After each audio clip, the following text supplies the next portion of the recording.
Okay, good morning, everyone, and welcome to the NSA's October Breakfast Club. The subject today is vaccines, sheep vaccines, and I'd like to welcome everyone along, and hopefully we're going to have a really good discussion around this subject. We know that within the industry we've become increasingly, thankfully, very reliant on vaccines, and we know there's been some disruption in the supply chain, so it's a really good opportunity to have a discussion about that. Before I start, I should thank our sponsors who have been sponsoring this series of breakfast clubs. Roy Thorns, who are one of Britain's leading agricultural lawyers, and they also offer some free legal advice for NSA members, and Rathbones as well, who are very competent financial investors. They look after a lot of our investors, and they're always willing to look after other people's as well. So thank you to both of those companies for sponsoring our series of breakfast clubs. So today we're going to take a look at some of the reasons behind the disruptions in vaccine supply, and what maybe can be done to try to overcome or reduce that disruption in the future, and also discuss some of the practical options that farmers have got and vets have got, and I suppose vaccine manufacturers as well, to overcome some of these problems.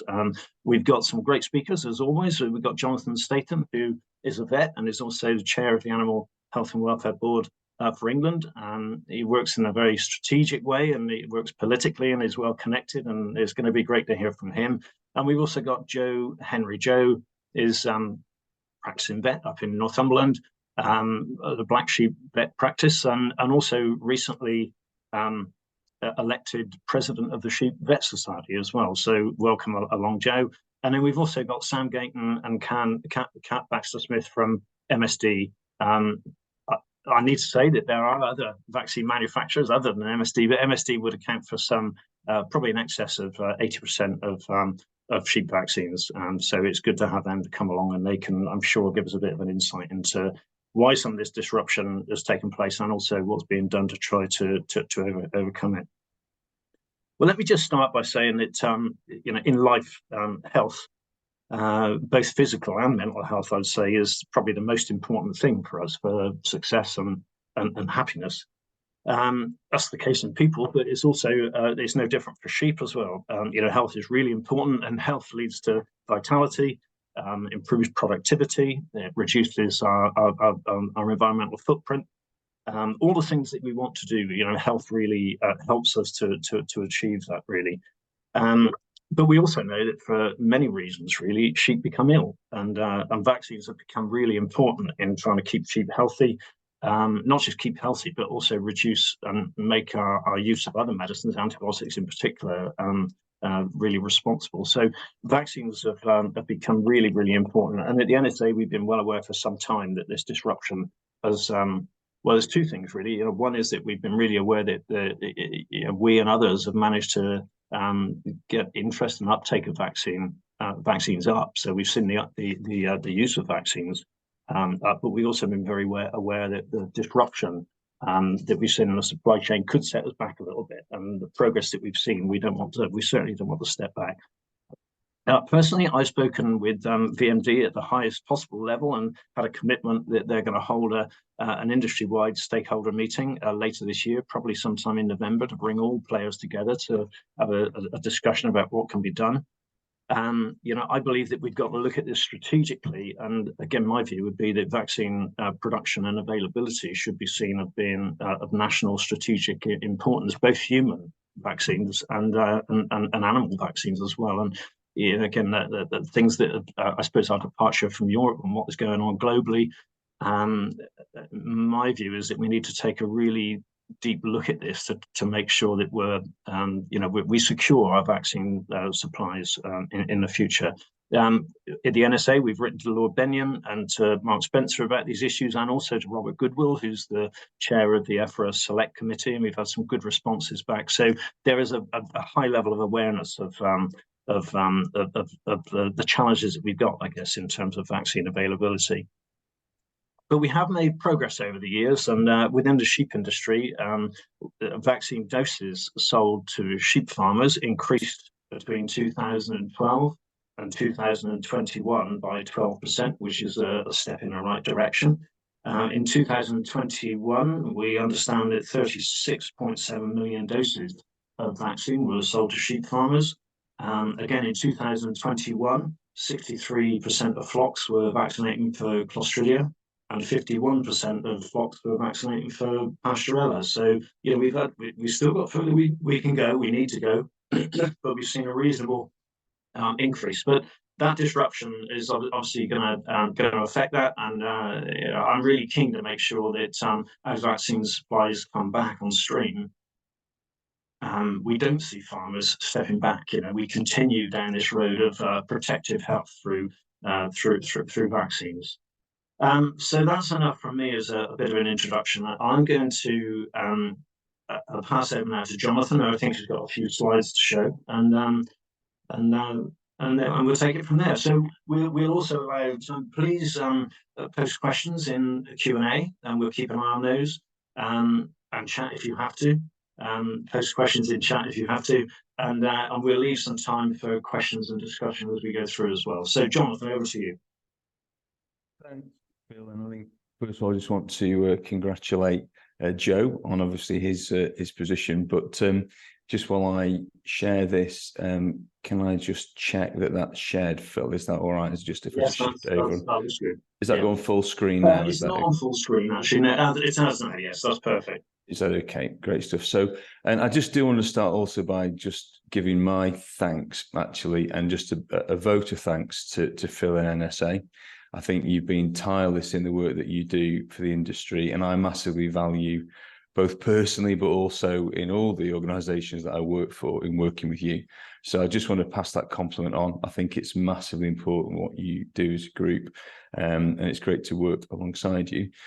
So I've got just about sort of 10 minutes really, a sort of scene setting and some of the kind of bigger picture thing that Phil's talked about. Because, you know, I think that the topic of vaccines and why we've struggled to get hold of them and how to manage that, I think is a really, really central point. And I want to make the point to start off with that I'm a vet in practice. You know, I'm based up kind of, you know, in Yorkshire, you know, as sort of chair of Bishops and Vet Group, and I therefore understand both in terms of as a vet, but also for my clients, you know, that the day-to-day impact of this, you know, vaccines have become, you know, massively part of our long-term commitment to preventative healthcare, you know, in the sheep sector. So, you know, I just want to sort of acknowledge that on a practical basis, I, you know, feel part of this. But I'm going to focus today a bit on the sort of broader picture and hand over to Joe, I think, to kind of focus kind of a bit more on the kind of practicalities. And therefore, the broad context really of, as vets, but as an industry, the role we've got, as Phil said, in health and welfare, you know, vaccines and medicines are a really massive part of, as a vet, but also as an industry, safeguarding health and welfare. But also remember that we feed the kind of the world. You know, that actually our industry is really important in providing food security. And globally, the sheep sector is enormous, let alone what we have in this country. But the bigger picture around antimicrobial resistance and One Health, you know, vaccines mean, you know, basically a much more proactive approach to reducing our reliance on antimicrobials. And all of this together is part of that picture of mitigating the impact on the environment. The waste of disease is a really big deal. So this bigger picture for me is where I think this all starts, and vaccines for me sit right in the middle of this kind of bigger context. So I'm very much here, as Phil said, in my role as chair of Animal Health and Welfare Board.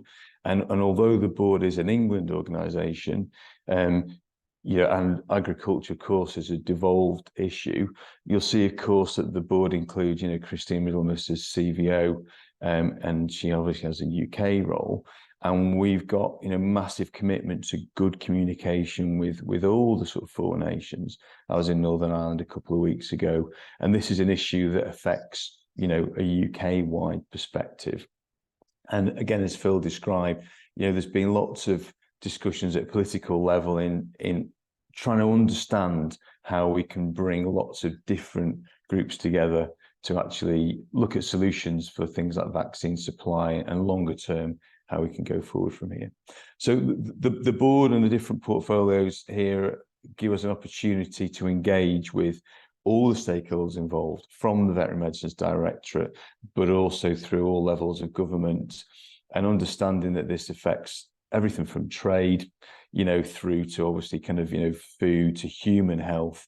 And of course, in particular, where we sit obviously with DEFRA and with obviously the animal health and welfare sector. So the board's role, and it comes into the fore when we've got challenges, is actually to provide support, advice, but also constructive challenge in the development and implementation of animal health and welfare policy. So the board is a route through the sector councils, through organisations like the NSA, to be able to actually provide quite detailed both information, but also by being embedded within some of those policy teams, we can have quite different conversations than sometimes can go on in a purely lobbying sense. And that's exactly what we've been doing. And the development, for example, of the animal health and welfare pathway came out of the board's kind of work to take a long-term view on agricultural transition, but also on our kind of role, globally, and where we sit with health and welfare issues. And therefore, I want just to highlight that, the animal health and welfare, pathway, which started off with the review, has been delivering grants programs, is now going to move forward into disease eradication and control programs. And no surprises that, a key part of that, alongside diagnostic testing and veterinary advice and management from the wider veterinary-led team, is about vaccination. If we're serious about making a difference in eradication or control of key endemic diseases, then vaccination is a key part of that tool. So this is embedded very much in aspirations for Animal Health and Welfare Board, but also government in taking forward progress in these areas. And those, therefore, are benefits that are, massively important. Reduced need for veterinary medicines such as reactive medicines like antimicrobials, really important issues around antimicrobial resistance, but also what we do in terms of biosecurity and export opportunities and our environmental impacts. Vaccines are key in all of these areas, and there's a really bigger picture aspect of it. But industry's been really busy too, and I just want to acknowledge, rumour and lots of other close work between industry and the Veterinary Medicines Directorate in really, as Phil's described, increasing uptake of vaccines, in understanding the importance of proactive and preventative use as vets and farmers together. And therefore, initiatives like the livestock vaccination guidelines that NOAA, I think showed great leadership in coordinating, and Joe and I were both involved with this work alongside Fiona Lovett, and driving really this idea that there are, potentially questions to be asked of why wouldn't we, use vaccines if we can actually kind of, get hold of them and deploy them. There's such a pivotal role for really normalising vaccine use in many categories, and potentially in this kind of category 1 idea to expect vaccine use as the norm. And again, therefore, on the kind of the sheep sector, clostridial vaccine, very much articulated as one of those expectations that, as an industry, we use these vaccines as the norm. But I want just to kind of, Phil, just going to set a bit of a scene of kind of why and where we are. If there is perhaps little argument about the importance of vaccines, why do we find ourselves in a situation where, if we are driving increasing uptake, why perhaps do we not have had that opportunity? And I think, this was a headline yesterday. So basically an acknowledgement that, when there are thousands and thousands of kind of, rounds of ammunition being fired every day, stockpiles get used up. And I think if we look at what, went on in terms of the impacts of global pandemic like, COVID, just looking at what that does to global infrastructure, this was kind of, again, a headline from a couple of years ago when, UNICEF stockpiled 500 million syringes, ready to be able to administer vaccine. What that does to inventory stocks of raw materials, whether it's glass vials, syringes, rubber stoppers, let alone the excipients and raw ingredients. When we've got sudden, massively increased demand, there is a ripple effect that goes through, and it takes time, therefore, to rebuild stockpiles of the raw materials and infrastructure bits. And it is just worth acknowledging that we've had some extraordinary times in that way. But I think, as well as specifically looking at the impact of COVID-19 on raw materials and capability of producing vaccine, and all the things that go with it, it's perhaps also worth bearing in mind that there's been a number of changes, both in terms of how now the UK trades with the rest of the world, how we also are recovering in terms of serious supply chain challenges, where we look at in terms of pressure on global energy, and also recognizing that this slide here just looks at 10 years ago, the kind of intricate patterns of animal movements, but it's the same in terms of patterns of supply. And if we look at one health perspective, COVID-19 really hammered home that health, animal health and human health are inextricably linked, and when these challenges occur, perhaps we need to be looking at this as kind of a bit more of a joined up team, and therefore disruption and use of raw materials in a human aspect will affect animal health and vice versa. So as we look at the impact of avian influenza, that has impacts too. But I want to kind of just draw this to a close, I think, Phil, in recognizing that we've seen, over the last few decades in particular, a just-in-time approach to the way that industry delivers everything from cars through to, white goods, washing machines, to vaccine. We very much see now, and Toyota, led the way with this in terms of their lean approaches. The Japanese car industry became global leaders because they championed this idea of just-in-time systems. And so it removes contingency. It removes slack in systems. It removes the amount of investment money that's tied up in stockpiles, but also the consequences. It can reduce our resilience to major shocks, because we haven't got a warehouse full of spare supplies. We haven't got, basically a lot of contingency. And I think it's worth recognizing that we've used up, therefore, quite a lot of that contingency. So I'm going to bring this to a bit of a close, that the board has got 6 kind of strategic points. And the third one of those is all around control eradication of key endemic diseases, which is where the pathway came from. But also linked to that kind of pathway strategy point is this idea of building connections, making it really clear that all these things are joined together. And the board's got a role in actually providing a forum for consensus, is trying to basically bring together different parts of government, different parts of industry into kind of one place. And that's exactly what we've done. And I would suggest, perhaps to kind of draw us to close, Phil, that one of the longer term solutions, I think, we hope that we're actually seeing that recovery of contingency and the recovery of some stockpile actually as these global shocks work through. But also I'm very keen that the board and all of us as an industry drive the need for innovation in this area, drive the need that actually we've got innovation in how we look at a One Health perspective. During COVID-19, there was a rapid, upscaling of vaccine production, in innovation in producing new vaccines, and in massive resilience in bringing together lots of disparate parts of the human medical chain.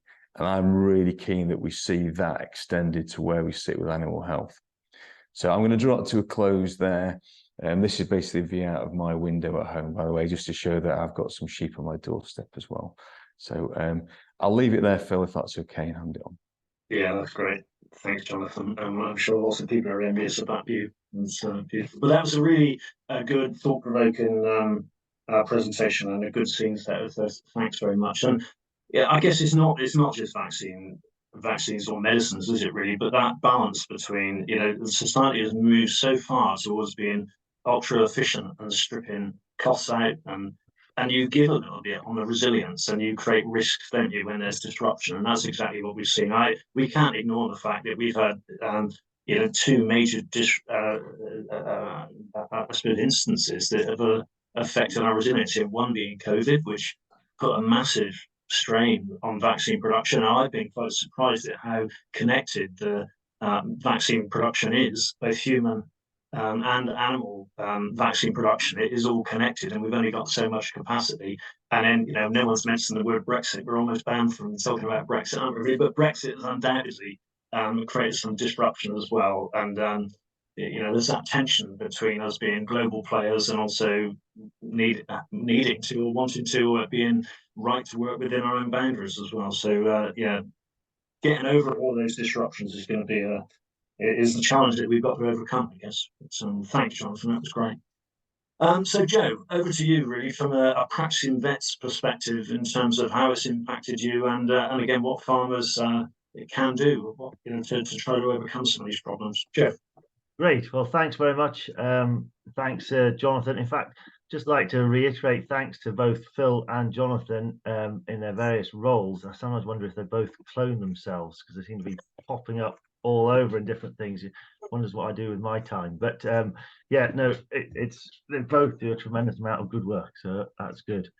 And there's not going to be massive comfort with what I'm going to say. It undoubtedly has been a chuffing nightmare, this vaccine shortage, and I'm going to be saying a few things that might help, but fundamentally we need the vaccine production to be a much more resilient, robust sort of system. And if you can't buy a new Toyota car, it's not the end of the world, but if you can't get your vaccines into your sheep for reasons that Jonathan said and I'll be saying, then it does have very big impacts on lots of things. So some of those impacts are, welfare-wise for the sheep. There's nothing worse than having disease that can be prevented, and that has all sorts of impacts. But if sheep are increasingly in pain because there's vaccine shortages, then that is bad news, and that obviously impacts by not being able to reduce the impact of disease. We're actually reducing production of sheep meat, which has an impact on our food security in this country and worldwide. But also, as Jonathan said, any impact on productivity actually leads to environmental sustainability issues, because you're getting a resource, you're having to keep those animals alive, and they're not actually producing for you. So it has a real impact on loads of different factors. And then probably the big one from a human health point of view is the antibiotic use, the One Health agenda, and the fact that we've been trying to use more vaccines and less antibiotics to, preventing problems rather than trying to treat problems. And every time you use an antibiotic, you select for resistance. And so, the fewer times you use antibiotics has got to be better. And it has been really soul destroying this summer, going around seeing diseases that have been treated with antibiotics that could have been prevented if we'd had the vaccine. And that soul destroying nature is sort of the last point, that the mental health of shepherds, sheep farmers and farm vets, really, of seeing these conditions that we all know could have been prevented, and struggling with them, and having to treat them, and not being able to sell sheep because of them, or losing production, and it has taken its toll on farmers, actually. And as Phil mentioned right at the top of the thing, health of us, mental health is absolutely critical. And the sort of the vet hours that we as vets in practice have spent trying to source vaccine has been massive. Actually, it's been a big part of our workload.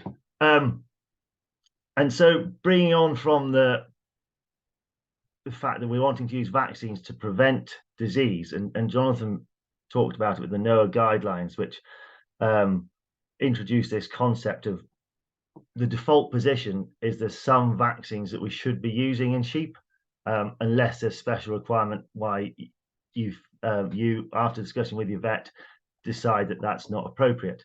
And of those category 1 vaccines, which are the clostridial vaccines, the foot rot vaccine, Footvax, Toxovax, the enzootic abortion vaccines, and Pasteurella vaccines, they're the category 1 vaccines, and all 5 of them have had supply issues in the last couple of years. And actually, in the beef cattle, the clostridial vaccines, which are the same vaccines, often they're category 1 vaccines in beef cattle, beef cows, and young growing cattle. So it has been a really big problem, and I feel like Phil, we've got to get to a stage where steps are put in place that this can't happen again. There's been a lot of good work and then slightly been undone. So it's good that more vaccine has been used in the sort of last 10 years, as Phil alluded to, but definitely this last year it's been a real problem. So in terms of strategies to try and mitigate against this, I think probably the most important thing is to get organized. Speak to your vet, tell him or her what you're going to be needing, and make that commitment in advance. And this, the just-in-time thing works fine when it all works fine, but it's not working, hasn't been working for the last sort of 18 months, 2 years. And so really it's almost a question of setting out, you'll be needing this many doses of this vaccine this month. And most of our farmers actually have that information. It's a question of actually getting organized and getting it down on, in an email or sending text through to your vets. And this allows us as vets to plan and speak to the manufacturers and say what we'll be needing, because the big factor for sheep vaccines is they're nearly all seasonal. And this is something some manufacturers can't quite get their head around. And they say, oh, well, we'll be having the Orf vaccine in September. Well, it's no good in September. We need it in the spring. If you miss March, April, May, you've missed it for another year. And so because of this seasonality, often you as farmers can plan as to what vaccines you're going to be using, and that can allow your vets to try and secure supplies of what there is. And if there isn't going to be supplies, after having had those conversations with wholesalers and manufacturers and things, looking for alternatives. Now, sometimes those alternatives are going to be UK licensed. For instance, the enzootic abortion vaccines, the live ones, both ran out of stock. There is an inactivated killed one marketed in the UK called Inmova. So that it is sometimes possible to get UK licensed alternatives to the vaccines that are out of stock. Similarly, the vets might have to go looking abroad for vaccines. The clostridial vaccines, Rivoxin, Covexin 10, both went out of stock. So we ended up having to import some Civia backs from Hungary or somewhere like that. But the point is to get there early with what you're going to be needing, so that the vets can plan for this, so that they can, because once one vaccine is out of stock, it puts massive pressure on its competitor vaccines that will soon also run out of stock. So the sooner you can get them sort of earmarked, ring-fenced, or in your own fridge, that is the more ready to be used for when you're going to need them. I think that's probably one of the best ways at trying to reduce the impact of these things. And then the other point, apart from being organized and trying to make commitment for what you want, is the management practices that potentially can lead to mitigating the fact that some of this immunity, disease is always a balance between immunity and infection pressure. And if you can reduce the infection pressure, then hopefully it helps the fact that you're not able to increase the immunity with vaccination. So for instance, when there's no foot rot vaccine, the Footvax, which is category 1, there's very few sheep won't benefit from Footvax. We couldn't get it last autumn. Then it's just a question of implementing all the other parts of the 5-point plan against lameness really rigorously, to cull those repeat offenders, to treat promptly. It's an infectious disease. The more you have, the more you're going to have, to avoid, by not having muddy gateways, and just going back to basics and doing all the other things as well as you can, because vaccines are seldom a silver bullet anyway, but they're part of a bigger picture. So those you know, if you can't get your Orth vaccine, try and be on top of your thistles. You know, put out rock salt, all those other sorts of things that you can do to try and mitigate the fact that the immunity is going to be less. And then sort of the last point really is the fact that need to have good dialogue with your vets in terms of now, if vaccines are becoming a bit better, and Kat's going to be speaking to us, we're hopefully getting to a situation where we will have some vaccines, is if your program, if you've got a gap in your program, you know, some of these clostridial vaccines, you need a booster every year. If you've gone more than 12 months without a booster, you know, what is going to be your steps to restarting, getting back your animals covered and such like.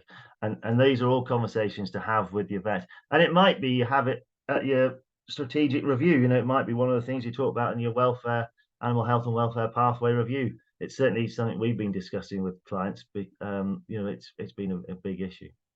So yeah, thanks very much. That's sort of what I've got to say, Phil. Right. And yeah, hand back to you. Good, thanks, Joe. Some great advice there. And again, you know, you raise the issue of communication. I know. I mean, MSD were probably right at the front of the queue in contacting us way back when, and they have done constantly when they know there's been disruption in supply. You know, and we do our best to put messages out in e-news, and you know, we're all talking about the importance of communication, and I think that's probably a good start. But we need to find a way to, in a way, put that communication into action, don't we? Really, you know, the vets talking to the farmers. You know, it is about that commitment about supply. And look back at the you know, the way that you know, some of the vaccine manufacturers were hit with blue tongue vaccine and Schmallenberg vaccine, and again, it's a good example, isn't it? Really, that we called for it, we wanted it, it became available, no one used it, and we've got, you know, obviously we undermine confidence. So communication and commitment, I guess, are going to be a really important part of this. So Sam and Kat, you know, when something goes wrong like this, it's great, isn't it, for us to have some of the blame? And I guess you're at the bottom of the queue, the end of the queue. I guess it's easy for us to blame you, but I know that this has been just as frustrating for you as for everyone else. And I know that you're really keen to try to, you know, overcome some of these problems. So I say you've been really proactive in communication and keen to try to work with people going forward to, I suppose, increase capacity and try to make sure that these problems don't occur in the future. So let me pass over to you, you know, to give some observations and comments, and talk maybe a little bit about what you see now in terms of vaccine availability and as it's coming through over this next month or so. Sam, you're on mute.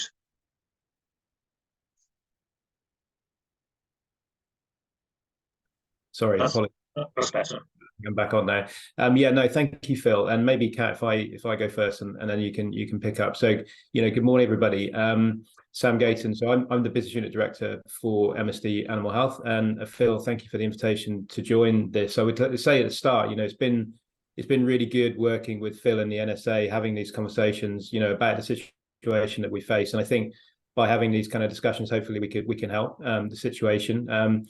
You know, agree with the points made by Jonathan and Joe there in regards to both, you know, the drivers of the situation that we're in, and also the impact of the situation as it means to the sheep industry. And we're really acutely aware of that. We take that very seriously indeed. And I think it's our position now to join these type of discussions and to face up to, you know, the sheep industry about what we're doing and what the situation is. And I think just to set the scene, I suppose, from our side, and you'll be very familiar with the MSD vaccines, and we are a major manufacturer of vaccines for sheep health, as well as cattle health as well. But, you know, legacy is high in sheep. We are fully committed to the sector, and we are making some very big investments in Europe actually to build back capacity. What I would just add, and I think, Jonathan, you said it very well, you know, we have seen global supply chains, you know, big shock. And if you're asking a question about why are we in the situation that we're in, we trace a lot of the impact, you know, back to the COVID-19 pandemic. It was a major impact on supply, and in particular, when we're talking about vaccine manufacturing process, it's a very complicated process. So something like Heptavac P is made here actually in the office in the site in Milton Keynes. but it has a number of components, not only the antigens, but also the excipients and every single part of that. And all of those components are part of the registration, part of the dossier. So you can imagine in a pandemic when it's difficult to source components, unlike maybe like a tractor, for example, where you can swap one component for the other, you can't do that in veterinary medicines, and it's all regulatory controlled. And so if we have difficulty with any single component, as we did do in the pandemic, that has a big impact. So COVID was definitely an impact, and the consequence of that is it reduced our safety stocks, and this is the issue that we're seeing at the moment. And I think, you know, Jonathan, you pointed to that, but you know, post that kind of that issue that we had with supply, we've had reduced safety stock. You know, Joe, you mentioned about seasonality. Yeah, I accept that. You know, it has been difficult to get product to the market in the right time. I think that what we saw, you know, this year, you know, by the end of this year, we will see probably as much vaccine coming in as we put in last year, and probably the same as we did the year before. But the impact has been that we're seeing this very, you know, bumpy, you know, kind of supply chain really. And it is driven, you know, obviously again by increasing demand, but you know, we're building capacity, you know, to address that. And what I would say is definitely, you know, what you were saying, Joe, about, you know, careful planning, you know, sort of planning ahead as much as you can. We're trying to keep the communications up as best we can in terms of resupply. I would say the news is better now, and again, you know, because of the fact we're running with no safety stock, and we're really focused on building that back up. These vaccines are biological processes, so inevitably you get some disruption with releasing, you know, batches of vaccine because they are biological process. You never 100% how it works. When you're in a situation where you have good safety stocks, the market doesn't have an impact. But where we are at the moment, if we do have issues, then the market has an impact. So we're fully committed on building those safety stocks up. We're seeing much more movement of vaccine now, particularly Heptavac. We've got a lot to ship at this moment. I think we'll be in stock of all the presentations this year to some degree, and the outlook, you know, looking towards next year is looking better, I would say. But still, we probably will see interruptions of supply. And Phil, you mentioned, you know, we are in a different regulatory environment than we used to be as well. So, you know, we had COVID-19. The impact of that has lasted a while because of the regulatory environment. And we're now in a new regulatory environment outside of the European Union, which is also at times, you know, meaning that we have to go through some more steps in the processes. But, you know, we recognize our position in this, and you know, we're working really hard to get back on top of it. As I say, our investment, our commitment is in this sector. We've invested a lot in capacity. Capacity is a big issue for health, for animal health in general globally. You know, generating capacity to meet the demands we have is a big issue, which we're investing in as MSD. And as I say, we are seeing now, you know, more stable supply, and hopefully that will pass through into some better supplies. But it won't be without disruption, I would say, going through next year. Thanks, Dan. Did you want to come in at all, Pat? Yeah, no, because I'm a veterinary advisor for MSD Animal Health, so I try and look at it from a vet's perspective. You know, I used to work in practice. I know what a pain it can be when vaccines and other products aren't available. So in terms of what we're doing, we are trying to support the vets, the SQPs and the farmers on the ground. So in terms of educational tools, we have produced quite a lot of out of stock guides. So for things like products like Heptavac, Bravoxin, Ovivac, Footvax, we've produced kind of guides that vets, farmers and SQPs or RAMAs can use with to help them kind of, Joe mentioned this as well, but other things you can do if you're struggling to get hold of the vaccine, how you can manage your sheep more effectively to reduce the disease risk. And also if you're getting one, so for the clostridial vaccines, we had times where maybe Bravoxin was available, but Heptavac wasn't. So how they can use the vaccines that are available to provide the best cover that they can. So if any vets or farmers or SQPs want to make use of these guides, that they can be got from our website. So you just Google MSD Animal Health Hub, and you can download those, or ask your vet practice, and they should be able to get them for you. So, and also in terms of providing advice over the phone or advice directly, we have a vet team. So we have vets based all over the UK, and we can provide support over the phone, or even come into vet practices or trade stores and speak to the customers there. So, you know, we do really want to help people use the vaccines that are available as effectively as possible. And if they can't get the vaccines, we can certainly help to advise how's best to manage the animals in those situations. Right. Thanks, Kat. That's really helpful. And again, it just emphasizes how important information and communication is. That should be easier these days, shouldn't it? Because there is so much information available on the web, really, you know, quickly accessible as well. And as Jonathan said as well, you know, you know, I think we all really hope that the new DEFRA animal health and welfare pathway, the health and welfare review visit, it to start with, will be a really good way of trying to get that vet and farmer conversation advisory relationship going. You know, I think we are making progress with this, but you know, so much about this it is about communication, about forward planning, and yeah, putting that through into action through commitment, I guess, to using these products. And we've got one question that's coming in from Stephen Perrins. Let's start with that one. Why is it manufacturers do not sell their products in smaller sizes? I'm sure there must be many others in the same position as us. Our flock currently numbers 14 animals. We got lots of sheep farmers of that sort of size and scale. I think it's something that brings real richness to our industry, in my mind. You know, I think it's something we should really celebrate. But anyway, they got 14 animals, of which 7 have been identified as requiring additional B12. They'll add a bonus that gives 250 units, or a vaccine that gives 100 doses. Either option will result in excessive expenditure and wastage. I'd be happy paying a higher unit price to have smaller packages. And I mean, I've seen that just recently in my own situation with Hepativac P too. You know, it's you know, it's available in larger sizes. You know, it's a real dilemma. Do you wait and see if there's going to be any smaller packages coming along?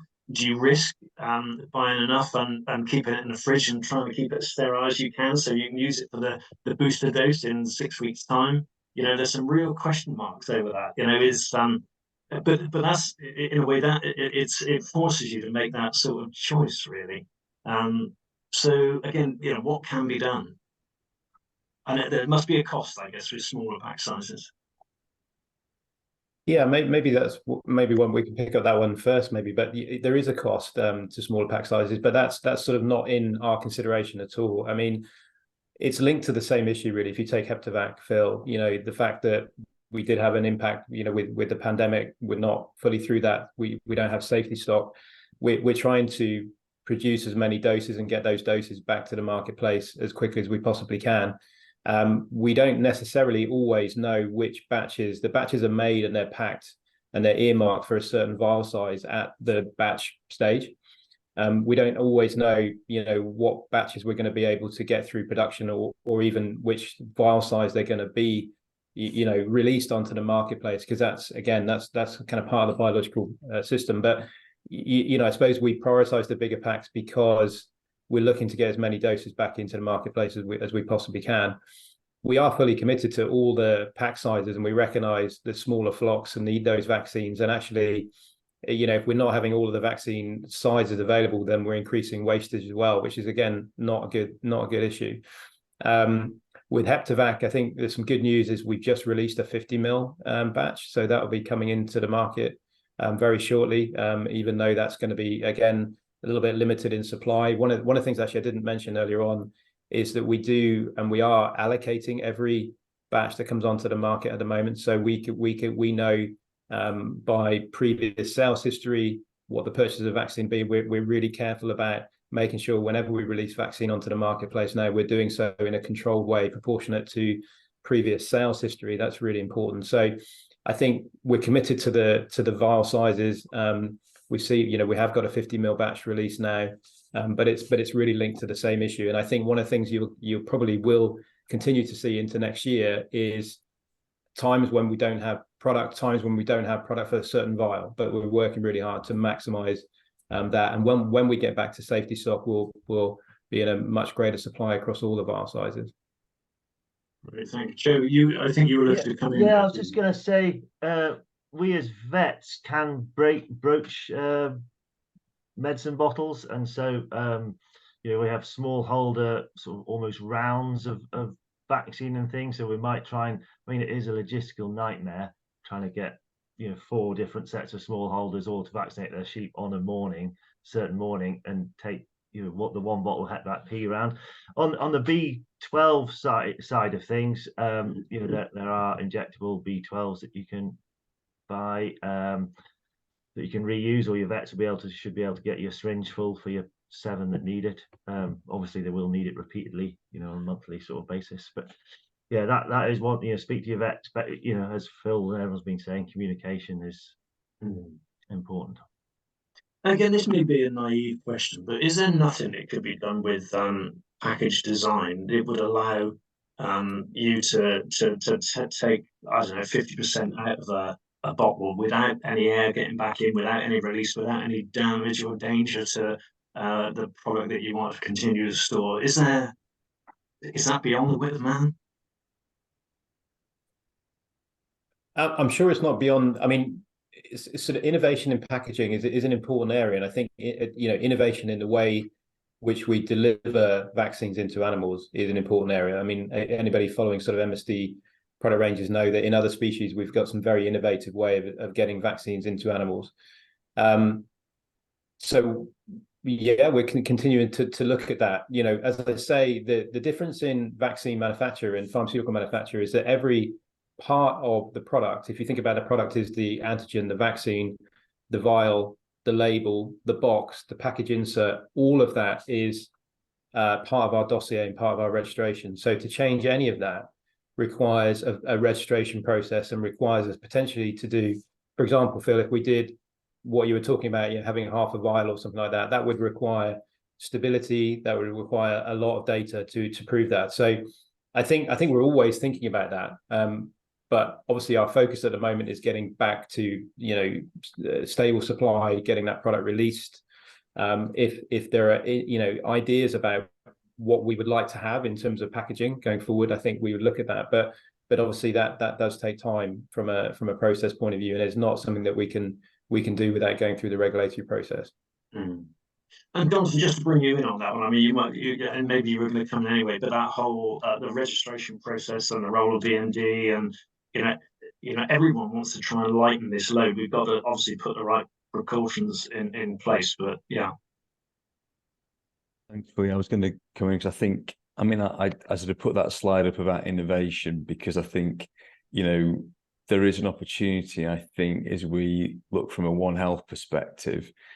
We're not sheltered from the impacts on the kind of human side. So therefore, I think we should potentially look to benefit from some of the innovations and some of the opportunity and scale that comes with the human side as well. So I think we haven't potentially always worked as closely in a One Health perspective, both from government, both in terms of vets and medics looking at what they do, but also potentially pharmaceutical companies as well. I think there's an aspect here of saying we are part of actually the same situation, and yet we do work quite often in distinct silos. So I think there's an opportunity, and therefore on that innovation aspect, Phil, I will put that in both the regulatory discussion as well as a technological discussion. And that's everything in terms of, an investment environment, to try and look at how we can, take some of these things forward more rapidly. Can we support research into pack innovations? Can we support, basically lowering some of the risk barriers to making these changes in markets that potentially are globally much smaller than the human medical side? I think there are things that we can do. And I think the regulatory piece, we have alluded to it. It's part of the those different challenges that we've had. We've got disruption, and there are things, of course, now that are being dealt with at a UK level that were being dealt with before at a European level. And the team at VMD are very closely engaged, for example, with the board. We've got specific liaison. The conversations are really good, and there's actually very, very good understanding and dialogue. Everything is slower than we'd all hope it to be. that I think is one of the biggest frustrations, that even when there's great will, it takes a long time to get these things forward. So. And we've been through massive change. It's very early days in terms of a lot of this change actually settling down. Yeah. I mean, the other thing, just to go back to Stephen's point as well, is the cost. You know, I think probably Stephen is typical of a lot of people that would be happy to pay a little bit more. I mean, sometimes the industry expects doses to cost the same, you know, whether you buy a 50ml pack or a 500ml pack. But I think a lot of small producers are prepared to pay a bit more to reflect the additional cost of packaging. They'd rather pay more than throw 50% of the product away, I guess. But there's a lot of communication that needs to be built in with that with that issue as well, I suppose. Andrew Walton's posted a question or a point. I appreciate the discussion today is about vaccines, but I've got clients across the UK who are being told vitamin B1 as an injectable solution is hard to source. Is this on people's radar as well? Yeah, I mean, it's not just vaccines. Today is talking about vaccines, and vaccines probably have the biggest impacts due to everything we've discussed. But yeah, we've had problems not being able to source anthelmintics. The reproductive drugs haven't been around, and also, you know, some of the vitamins. So B12 mentioned earlier, the B1 that Andrew's mentioned, absolutely. And this is where it comes down to this sort of forward planning and talking about. And so, because we only have sheep and beef clients, we don't have any other work. So we've gone and found, I think there's a Spanish product, Doda Chile or something, that we've imported through with XL Vets, which has B1 in and B12 actually. But we had to sort of make a commitment that we were wanting to have this many stuff when we work with the other members of XL Vets. And that's really sort of a case in point, an example of how, you know, the farmers, if they want it, speak to the vets who will look at ways of trying to get some product. Because if you don't have B1, you know, if there's B1 not available, you're going to have sheep die of CCM, which is a treatable disease. And you know, we were in that position that we could see that there was not going to be any B1 coming up. What were we going to do to sort it out? Yeah, absolutely.